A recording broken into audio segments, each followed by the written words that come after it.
Hello दोस्तों, स्वागत है आप सभी का हमारे मिस्टीरियस यूट्यूब चैनल में।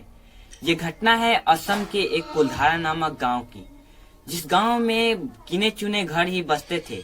जिस घर में से एक घर पार्थ नाम के लड़के के थी। पार्थ अपने माता पिता के साथ रहा करता था और वह अपने पॉकेट मनी के लिए थोड़ा सा कमा भी लिया करता था। एक बार जब पार्थ के पापा हर रोज की तरह अपने ड्यूटी पे जाते हैं तो वहाँ उनको रिटायरमेंट मिल जाती है। ये बात पार्थ के पापा अपने घर पे आकर पार्थ को बताते हैं, जिस वजह से पार्थ की पूरी फैमिली की जिम्मेदारी अब पार्थ पे आ चुकी थी, जिस वजह से पार्थ अब एक अच्छी नौकरी की तलाश में था। 2 दिन बाद ही पार्थ को अपने बगल वाले गांव में किशनपुर में इलेक्ट्रॉनिकल शॉप पे एक जॉब मिलती है।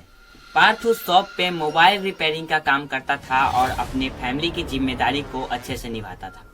पार्थ को लगता कि उसके घर में किसी चीज की कमी है तो वह बिना बताए ही उस चीज को अपने घर में पूरा कर देता था। और पार्थ एक अच्छे स्वभाव का लड़का था, जिसके वजह से उसे गांव वाले अच्छे से जानते थे।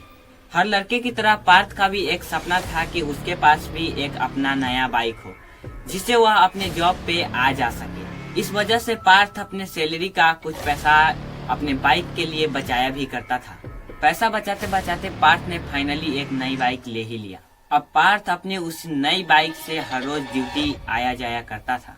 एक बार जब पार्थ अपनी ड्यूटी को निपटाकर शाम को अपने घर के लिए लौट रहा था तो उसके रास्ते में आते वक्त उसके आंख के सामने एक धुंधला सा छाया और वह अपनी बाइक को लेकर वहीं पे गिर गया। गिरने की वजह से पार्थ बहुत ही ज्यादा घायल हो चुका था।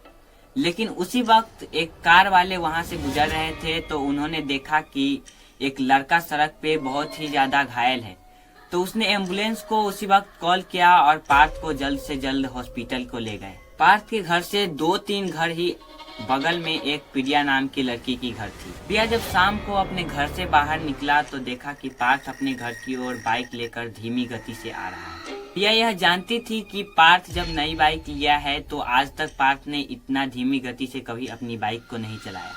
प्रिया को यह बात अजीब सी लगी, लेकिन तभी पार्थ ने अपने बाइक को अपने घर के पास लगाकर अपने घर की ओर बढ़ने लगा। पार्थ के घर के दरवाजे पे ताला लगा हुआ था, लेकिन फिर भी पार्थ अपने दरवाजा की ओर बढ़ रहा था। प्रिया यह बोलने ही वाली थी कि पार्थ भाई, दरवाजे पे तो ताला लगा हुआ है। तभी पार्थ वहाँ से अचानक से गायब हो गया और यह देखकर प्रिया बहुत ही ज्यादा घबरा गई। फिर प्रिया ने पार्थ की बाइक की तरफ देखा, लेकिन उसका बाइक भी गायब हो चुका था।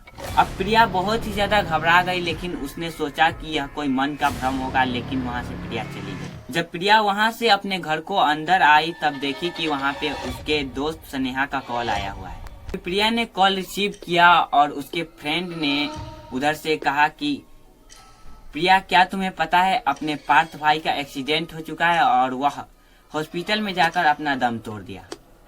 इतना सुनते ही प्रिया के पैरों तले जमीन खिसक गई और उसके हाथ से फोन छूट गया और वह बहुत ही ज्यादा घबरा गई।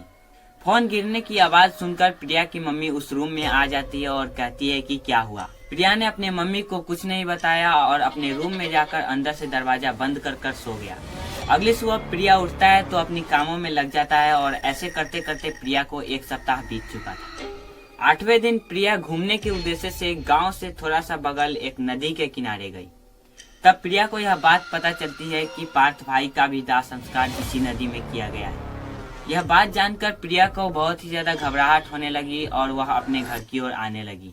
अपने घर की ओर लौट रही थी, लेकिन अचानक से वह शमशान पहुंच गई, जहां पे पार्थ भाई का अंतिम संस्कार किया गया था। अब यह देखकर बहुत ही ज्यादा घबरा गई और दौड़ते हुए अपने घर को आ गई। उस रात जब प्रिया सो रही थी तो उसके सपने में वही शमशान आया। प्रिया ने यह सपना में देखकर बहुत ही ज्यादा जोर से चिल्लाई, जिसकी वजह से उसकी चीख से उसके फैमिली में सारे लोग जग गए। तभी प्रिया ने अचानक से सभी को सारे बात बता दिए। यह सुनकर प्रिया के माता पिता ने उसे एक तांत्रिक के पास दिखाया, लेकिन फिर भी प्रिया ठीक नहीं हुई। हर रोज उसके सपने में वही शमशान आता रहा और एक दिन मिस्टीरियस तरीके से प्रिया की मौत हो गई।